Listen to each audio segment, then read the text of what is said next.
आप सभी को जय माता दी, जय साईं राम। आज मैं एक छोटी सी चेतावनी के तौर पर कुछ बातें करता हूँ कि मनुष्य को संसार में बड़े विचार के साथ रहकर अपने धर्म अथवा कर्तव्य का सब प्रकार से पालन करते हुए अपनी जिंदगी का सफर तय करना है। समय अपना काम कर रहा है, वह किसी का भी इंतजार नहीं करता। इस समय के अंदर ही जिसने अपने मकसद को सामने रखकर कुछ काम कर लिया, उसने नफा हासिल कर लिया। जिसने अपने मकसद को समझकर कुछ अपना काम संवार लिया तो फायदा उठाया, नहीं तो अगर गफलत में रहकर और मन के धोखे में आकर अपनी जिंदगी के मकसद को ना जाना तो नुकसान उठाएगा। इस समय के अंदर इंसान को असल में रूहानी फायदा उठाना चाहिए, मगर मन और माया के धोखे में आकर यह इंसान बजाय फायदा के उल्टा नुकसान उठा बैठता है और मन माया की लपेट में आकर रूह के 84 लाख योनियों के चक्कर में पड़ जाती। जैसे रोशनी और अंधेरा दो पहलू हैं, इसी तरह से कुदरत की रचना में हर चीज के दो पहलू होते हैं। दिन रात, सच झूठ, बुरा भला, शरीर रूह, भक्ति माया, गुरुमुख मनमुख, ये सब दो पहलू हैं। लेकिन गुरुमुख पुरुष माया में बरतते हुए भी, गुरुमुख पुरुष वो जो गुरु की आज्ञा मानते हैं, जो प्रभु को मानते हैं, पुरुष माया में बरतते हुए भी भक्ति को ग्रहण करते हैं, यानी कि वो दोनों काम कर रहे हैं। माया को, कौन सी माया? भक्ति की माया को ग्रहण कर रहे हैं। दूसरी माया तो आ ही रही है, उसका वो नजायज फायदा नहीं ले रहे हैं, भक्ति की माया को भी ग्रहण करते हैं। जैसे संसारी व्यवहार में माया की प्राप्ति करने के लिए बहुत सी तकलीफें, आजमाइशें और रुकावटें पेश आती हैं, इसी तरह ही भक्ति या परमार्थ के रास्ते में माया अनेक रूप में रुकावटें डालती है। गुरुमुख इसी राह पर चलते हुए अपने आप को मन और माया के चक्र से बचाकर भक्ति में सफलता प्राप्त करता है। उसका अपना ही ढंग है चलने का। नर संसारी लगन में दुख सुख सहे करोड़, नारायण हरि भक्त में जो आवे सो थोड़। एक संत थे नारायण स्वामी जी, उनका ये वचन था कि जब माया जीव को अपने पंजों में फंसा लेती है तो उसे अपना लक्ष्य भूल जाता है। लेकिन गुरुमुख पुरुष अपने सद्गुरु का सहारा लेकर ध्यान सुमिरन करते हुए अपने आप को माया की लपेट से आजाद कर लेता है। कितना फर्क आ गया दोनों में। एक मायावी जीव है कि माया और काम क्रोध मोह लोभ अहंकार दुश्मनों के काबू में आकर फंस जाते। दूसरे गुरुमुख जीव हैं कि सद्गुरु भक्ति के जरिए माया के धोखे से आजाद रहते हैं। अगर यह जीव गफलत में समय गुजारता रहा, ठीक है, कि अगर यह जीव गफलत में समय अपना गुजारता रहा या माया के धोखे में आकर समय हाथों से निकल गया और इस समय में रूह आजाद न हो सकी, तो यह कितना बड़ा नुकसान होगा उसके लिए। महज यही नहीं कि जिंदगी के दिन पूरे करने और खाना पीना व पहनना है और बाकी समय गफलत में ही खो देना है। अगर ऐसा ही हुआ तो फिर गुरुमुख के जीव तथा मनमुख के जीव में क्या अंतर हुआ? इसी समय में ही मालिक एक रसाई कहते हैं दाखिला को या पहुंच को, इसी समय में ही मालिक तक रसाई हासिल करनी थी, किंतु माया के चक्कर में आकर यह समय फिजूल गुजर गया। आखिर को माया भी अपनी ना बनी और भक्ति के लाभ से भी खाली ही रह गया। दुविधा में दोऊ गए, दुविधा में दोऊ गए, माया मिली ना राम, दुविधा में दोऊ गए और माया मिली ना राम। अब सोचो कि यह कितना बड़ा नुकसान हुआ। अगर इस समय में सच्चे मालिक की प्राप्ति की होती तो कितना फायदा है।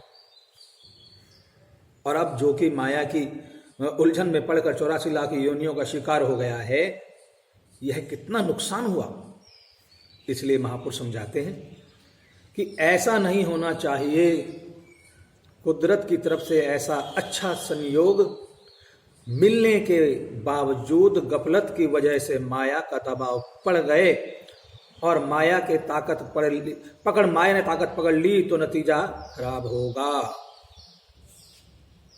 चाहिए तो यह था कि इस समय में यह जीव माया को जेर करता, मगर बिल्कुल हुआ उसका उल्टा कि उल्टे माया ने जीव पर अपना शिकंजा डाल लिया। और यह कोई मामूली नुकसान नहीं है, बहुत बड़ा नुकसान है। महापुरुष फरमाते हैं, हम यही ख्याल करते हैं कि वह कौन सा सौभाग्यशाली समय होगा कि जब जीव इस माया के घुमेरे से आजाद होगा, क्योंकि इस जीव का माया के घुमेर में पड़कर जो नुकसान होता है, उस नुकसान का अंदाजा नहीं लगाया जा सकता। जो भक्ति और नाम से वंचित रहा और अपना सारा वक्त विषय भोगों में गुजार दिया, उसने अंत में कीड़े मकोड़े की योनि प्राप्त किया, तथा जिसने भक्ति और नाम की कमाई की वह मालिक से जा मिला। अब निस्बत लगाई जाए कि एक तरफ गंदी नाली का कीड़ा बनना और दूसरी तरफ मालिक से जा मिलना और एक रूप हो जाना, इसमें कितना बड़ा भारी अंतर है। इस बात को समझिए। कुदरत के दरबार में ऐसे उसूल नहीं है कि जीव को उसके लिए किए हुए कर्मों का फल ना मिले। मनमति और माया में लिपटे रहने का बदला यह है कि कुदरत जरूर ही जन्म मरण के चक्कर में डाल देगी। कुदरत कभी भी बेसुध नहीं है, गाफिल नहीं है, और उसके कानून से बचकर कोई भी रह नहीं सकता। इन सभी बातों को दृष्टि में रखते हुए महापुरुष जोर देते हैं कि जहां नफा नुकसान बहुत ज्यादा है, चाहे कोई माने या ना माने, मगर भक्ति की कमाई करने और ना करने में नफा नुकसान का सवाल हद से ज्यादा है। अगर धन का नुकसान हो जाए तो वह पूरा हो सकता है, लेकिन माया के धोखे में आकर जो भक्ति का नुकसान होता है, यह नुकसान पूरा होना बहुत मुश्किल है। यह माया एक फिसलने की जगह है। जरा बेसुध हुए कि पांव फिसला तो बहुत गहरे गड्ढे में जा गिरेगा, जहां से कि फिर निकलना दुश्वार हो जाएगा। इसलिए सोचो कि यहां कितनी जबरदस्त एहतियात की जरूरत है। जीव को गुजरना भी इसी रास्ते से, इसके बगैर तो रह ही नहीं सकता ना। अर्थात इसी माया में ही बरतना है और इसी राह में माया का मुकाबला भी करना है, और यह रास्ता भी खतरनाक है। मिसाल के तौर पर जब कोई इंसान दुश्मनों के घेरे में आ जाए तो उस समय उसको सुख दुख, धन दौलत, विषय विकार, मोह माया वगैरह किसी का भी ख्याल नहीं रहता। वो किसी चीज के बारे में सोच ही नहीं सकता। सिर्फ किसके बारे में सोचेगा कि मुझे कैसे अपने दुश्मन के चुंगल से आजाद होना है। इसी प्रकार रूह भी दुश्मनों के बंधन अर्थात शरीर, इंद्रियों और माया की कैद में आई हुई है। इसे सबसे पहले दुश्मनों से आजाद होने की फिक्र करनी चाहिए। एक संत फरमाते हैं कि इन अंदर के दुश्मन कौन से, जो हमारी 10 इंद्रियां और एक मन का हर समय ख्याल रखना चाहिए, क्योंकि ये शरारतों से भरे हुए हैं। अर्थात यह समय अपना दांव पेंच लगाने में तथा माया की ओर प्रेरित करने के लिए तत्पर रहते हैं। महापुरुष जो कि चैतन्य शक्ति हैं और त्रिकालदर्शी हैं, वह इस बात को जानते हैं, लेकिन जीव को अपने ये दुश्मन भासते नहीं हैं। जबकि मनुष्य चाहते हैं कि उनकी शरण में जाए, और महापुरुष चाहते हैं कि यह जीव इसी समय के अंदर ही दुश्मनों के कैद से आजाद हो जाए। इस समय में ही जीव यह माया की कैद से आजाद हो गया तो हो गया, नहीं तो फिर निकलना दुश्वार हो जाएगा। यह कोई रेलगाड़ी का सफर तो है नहीं कि एक गाड़ी चूक गई तो दूसरी पकड़ लेंगे और सफर किसी न किसी तरह तय हो जाएगा। इस रूहानी तरक्की से तुम्हारे को क्या हासिल होगा? इस रूहानी तरक्की के रास्ते में तो अगर एक बार चूक गए तो जन्मों का फेर पड़ जाता है। एक ऐसा नाजुक काम है कि इसे संत सतगुरु ही भली प्रकार जानते हैं कि यह जीव क्यों कर और किस उपाय से काल और माया के चक्र से छुटकारा हासिल कर सकता है। अगर यह जीव सदगुरु की मौज और आज्ञा से दृढ़ बना ले, उनकी आज्ञा को दृढ़ बना ले, तब तो काम बन जाएगा, नहीं तो गफलत की सूरत में जो नुकसान होगा उसका अंदाजा नहीं लगाया जा सकता। संत सतगुरु महापुरुष तो भलाई बुराई और नफा नुकसान बतला देते हैं। अब आगे तुम्हारी मर्जी है, तुम जो रास्ता तैयार करो। महापुरुष तुम्हारे को बार बार जतलाते हैं कि तुम जन्मों से माया के इस धोखे में पड़े हुए हो, मगर तुम खुद नहीं जानते। अब सोच लो कि तुम कौन सा पहलू ग्रहण करना चाहते हो। अगर गुरुमुख के जरिए अपना सुधार करना चाहते हो तो भक्ति और सेवक धर्म की ओर देखो और उसे निभाने की कोशिश करो। इस मार्ग में बड़ी खबरदारी और होशियारी की जरूरत है, क्योंकि माया तो हर समय अपने दांव पेच चलाती रहती है। सतगुरु के वाक्य और आज्ञा व मौज में तत्पर रहना ही सेवक का काम है। कबीर साहब क्या कह रहे हैं? गुरु को सिर पर राखिए चलिए आज्ञा माही, कहे कबीर ता दास को तीन लोक डर नाही।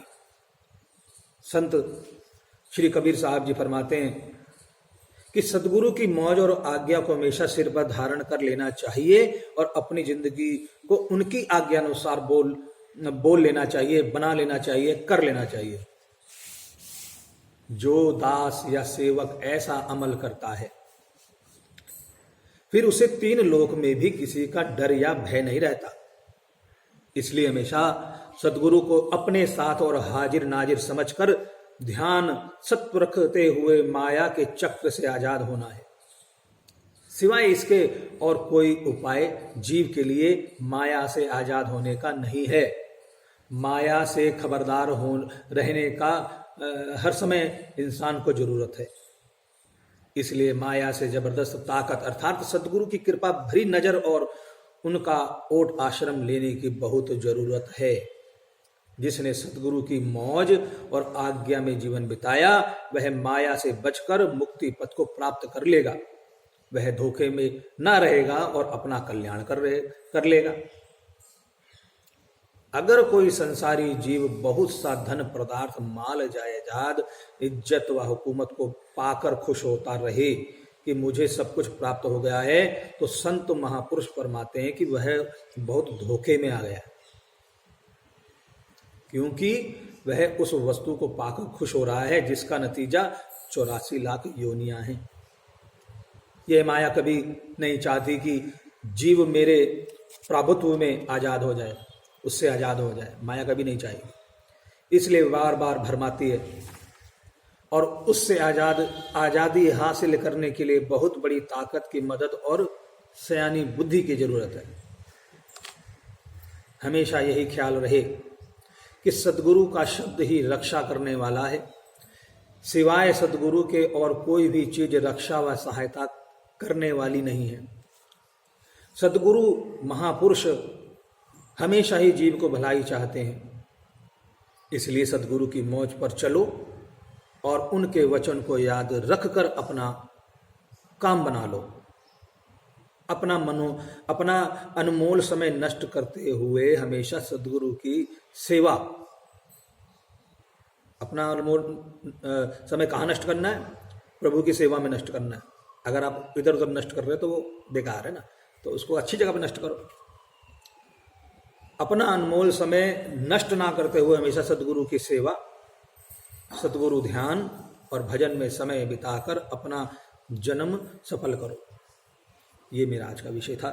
वीडियो को लाइक करें, सब्सक्राइब करें, फॉरवर्ड करें। जय माता दी, जय साईं राम, जय श्री राम।